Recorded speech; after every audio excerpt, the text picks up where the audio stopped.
Does Spanish feel like it's being spoken at lightning speed and you're finding it's really hard to keep up? Well, even if understanding Spanish feels impossible sometimes, surprisingly, it may not be because people are speaking all that fast. A lot of learners assume that the problem is speed, but very often that's not the real issue.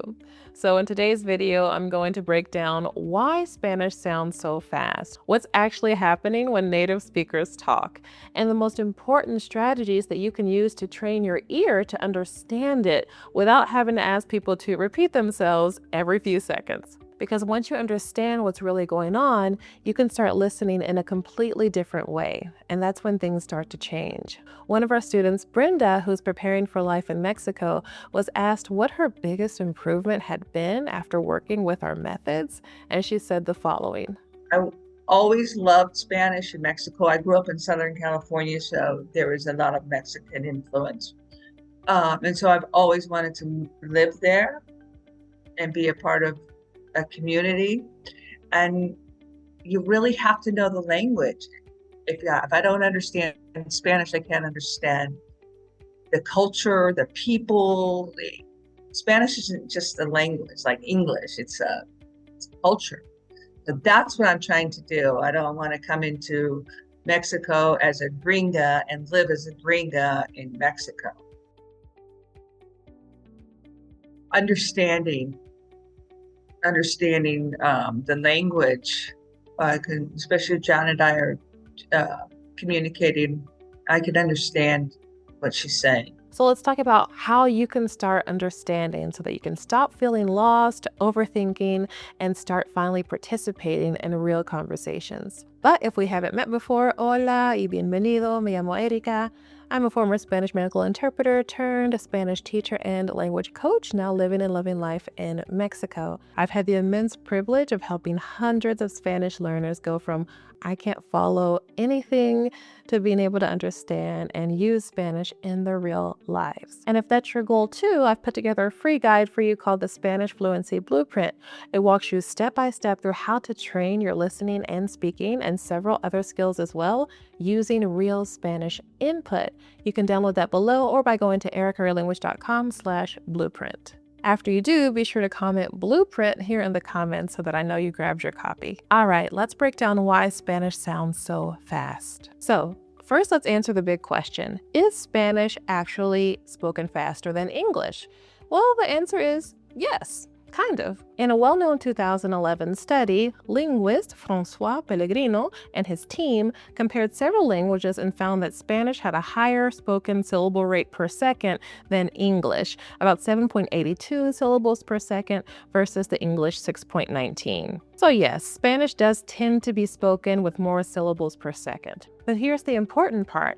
Later research from that same group showed that even though some languages are spoken with a higher syllable rate per second, the overall amount of information communicated per second is surprisingly similar across languages. So in the case of Spanish, that means that those extra syllables per second are being used to communicate roughly the same idea. For example, in English you might say, I forgot, 3 syllables. In Spanish, se me olvidó, 5 syllables. Se me olvidó. In English, we would say, what are you doing? 5 syllables. In Spanish, ¿qué estás haciendo? Technically, 7 syllables. ¿Qué estás haciendo? Now, obviously, these are just examples. There are many occasions in which English uses more syllables than Spanish to express the same thought. But overall, it's been shown that Spanish is spoken with more syllables per second than English. So if 2 people are expressing roughly the same idea in the same amount of time, but Spanish uses more syllables to do it, then Spanish will naturally sound a bit faster. But think about it. If you already know these phrases well, ¿qué estás haciendo?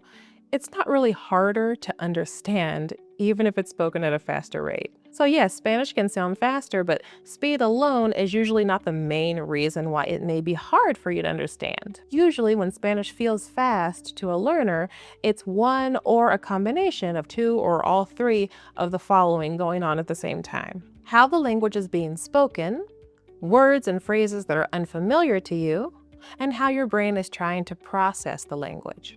So let's break these down one by one, and I'll give you the solution to each problem so that you can start training your ear for it. Let's start with how the language is being spoken. And there are 3 things that we'll go over: connected speech, dropped or reduced sounds, and rhythm. So connected speech. In real life, native speakers and fluent speakers, you don't have to be native, don't pronounce every syllable separately. They connect everything. So instead of voy a ir a la tienda, we say voy a ir a la tienda. Another one, ¿qué estás haciendo? Really is spoken like ¿qué estás haciendo? The E at the end of que joins with the E at the beginning of estás and sounds like one sound. ¿Qué estás? ¿Qué estás? Instead of ¿qué estás? So words are naturally just joined like that in speech. Before filming this video, I was just going about my life and trying to notice these things and write down examples as I lived life and spoke in my bilingual household. And I found that the only time I would ever say, ¿qué estás haciendo? Super clearly like that, as if one of my kids is doing something they should not be doing. ¿Qué estás haciendo? That is the only reason I would ever drag it out like that. It's kind of like when your parents use your full name with your middle name when you were in trouble. Yeah, that kind of thing. So bottom line, when your brain is expecting clear spaces between words, it can sound like just one long blur, even for words that you know. And another subcategory here, as far as how the language is spoken, has to do with dropped or reduced sounds. Instead of para, we might just say pa. Ahora vas para la tienda? ¿Estás bien? Might come out ¿estás bien? ¿Verdad? ¿Verdad? Where did the D go? So now not only are words connected, but they're also not being pronounced in the exact way in which you learned them. Another thing that makes Spanish feel fast is the rhythm. Let me show you what I mean. In Spanish, we may say something like, te dije que no iba a funcionar. Te dije que no iba a funcionar. And notice that comes out very smooth, very continuous, almost like one long unit. And now compare that to English. I told you it wasn't going to work. I told you it wasn't going to work. My voice automatically breaks this up. I told you it wasn't going to work. We almost have 3 units here. I told you it wasn't going to work. And my voice is going up and down in intonation. In English, we more frequently than in Spanish stress certain words and not just certain syllables, reduce others, and create these little pauses. But in Spanish, it tends to flow more evenly. So again, if your brain is expecting those pauses, you're not going to hear them as often. So it feels like everything is happening so fast, but it's really just a different rhythm. Because I could say those 2 things in the exact same amount of time, and your ear may still perceive the Spanish as faster because of this continuous rhythm. All right, let's get into what to do about it. But if this is sparking any aha moments for you, give me a like on the video. What you can do about it. Here's the good news. This is not something you have to figure out and fix all at once. In fact, you can't. It's something that you train your ear for over time. I'll walk you through this in detail inside of my Spanish Fluency Blueprint, which you can grab for free, ericarealanguage.com/blueprint. But a very important step inside of the blueprint that is essential for being able to fix a lot of these issues is to not only spend time on your own listening to Spanish, but to listen to the same audio more than once. And you need to do it without looking at any text, no transcript, no subtitles, nothing. You need to be listening to comprehensible input. So an audio, for example, where you can follow along with what's being said, even though you can't understand everything, perhaps. Listen to it several times with no words, no transcript, no subtitles, nothing like that. The first time, I guarantee you're going to pick up less than the second time, the third time around, etc. In fact, the first time it could just sound like a blur, but each time your brain starts separating sounds more clearly. That's why in the blueprint, we start with just listening without bringing in any text. And then you're going to want to listen with the text, so the transcript or the subtitles or whatever it is. That helps you make sure you're hearing what is actually being said and also helps you fill in gaps. And this is a big one. Work on your pronunciation. This is something a lot of learners don't realize. If you can't say something clearly, it's harder to hear it clearly. Your brain recognizes sounds often based on what it already knows how to produce. So if your pronunciation is off, it could be that your ears are not yet tuned to those sounds. So for this, you need to listen and repeat. So you can listen to a portion of the audio and pause it and repeat it. Or you can also shadow. And this is beautiful for helping you not only with your pronunciation, but also mainly your intonation. So what we talked about earlier about the rhythm of the language sometimes being a factor that can throw you off, a lot of that is fixed when you regularly shadow. So listen to the audio and repeat it at the same time as the speaker, a fraction of a second behind, so that you are getting used to the rhythm and the flow of the language, and you are producing the language, and you are mimicking the intonation of the language. So listen and repeat, read out loud, but with the audio. You're training your mouth and your ear at the same time, and this goes a long way to helping you with your listening comprehension. That's included in step 7 of the blueprint. It's one of the fastest ways to improve your listening comprehension. Brenda mentioned earlier experienced this shift with her listening comprehension when she started to regularly attend our pronunciation specific classes just focused on pronunciation that are offered to our one-on-one students. There's nothing more you could offer me, like the Polish pronunciation class that came in, and that was just a really a big addition to the program for me. It really added a lot to it. I think it's a very important class. When you write it, then you see your vowels, and you have to say that every vowel needs to be said in the word and sentence. Another student, Tanya, described this so perfectly. She said, I appreciate the attention to detail in my speaking. I noticed that it's so important, and I've been saying many things wrong for a long time. The more I correct my pronunciation, I'm noticing I can hear words more clearly when listening to natives, music, podcasts, etc. I never made that connection before. Many people believe that listening improves only through listening, but a huge part of it actually comes from speaking. So we've discussed the issues that can arise because of the way the language is spoken and how to overcome those obstacles. But let's shift to piece number 2, unfamiliar vocabulary and phrases.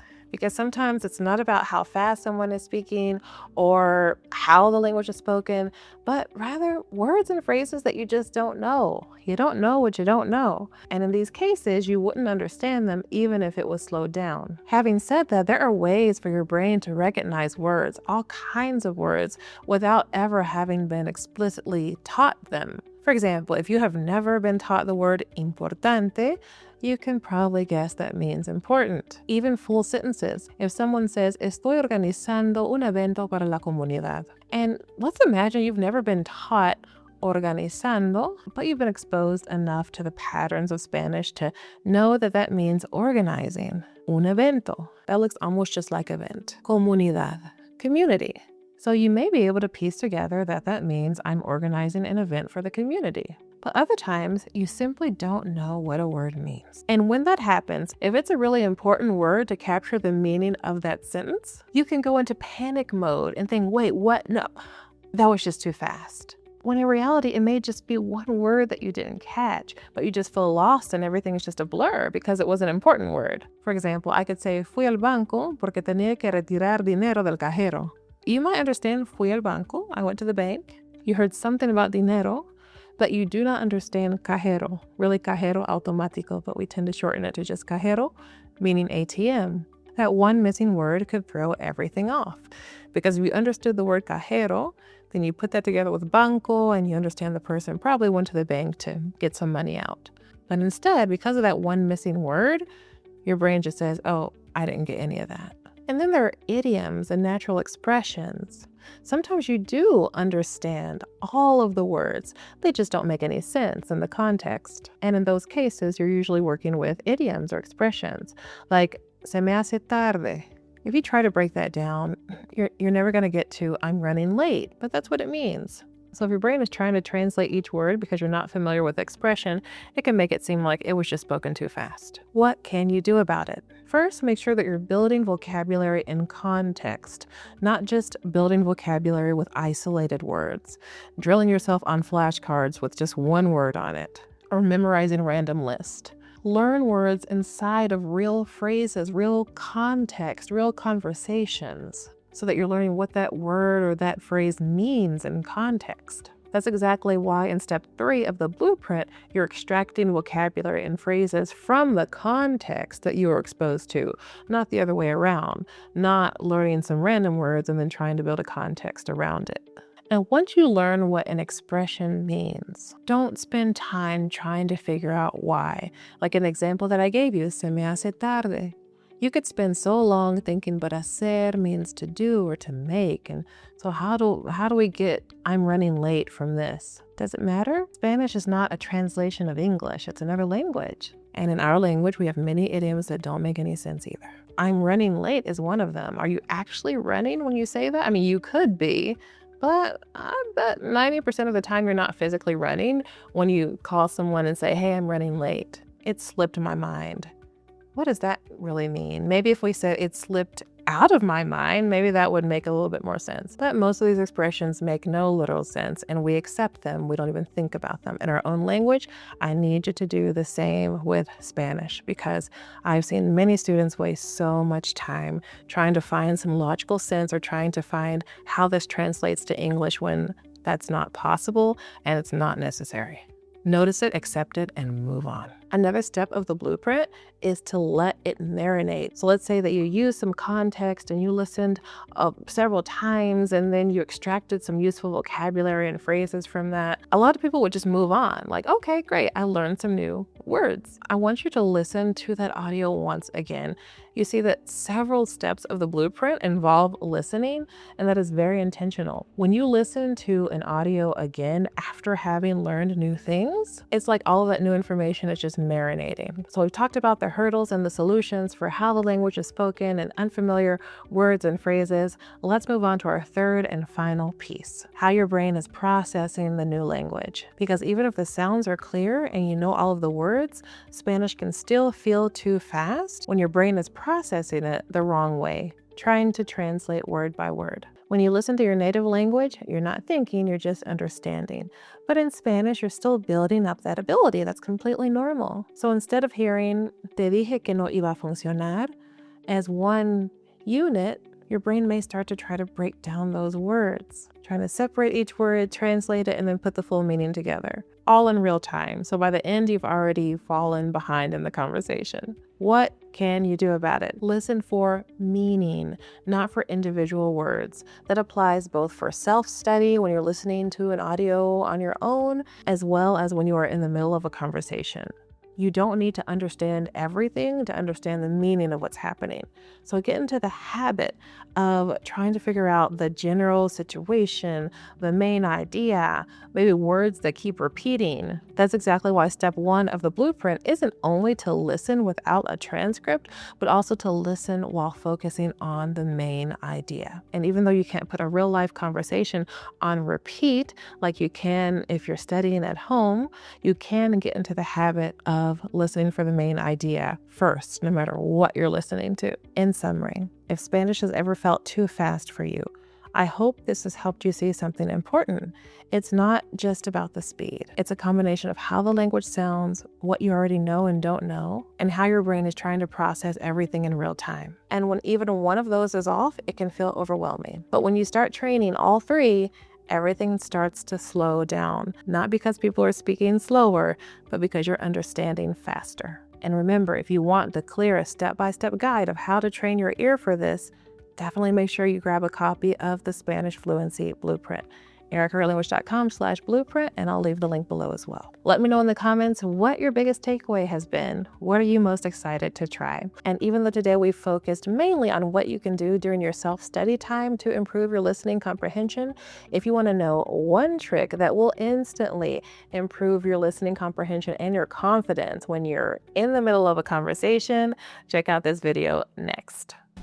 I think it's an excellent program. I would recommend it to anybody. They're really wanting to learn Spanish and they want to put the work in, then this is a great program.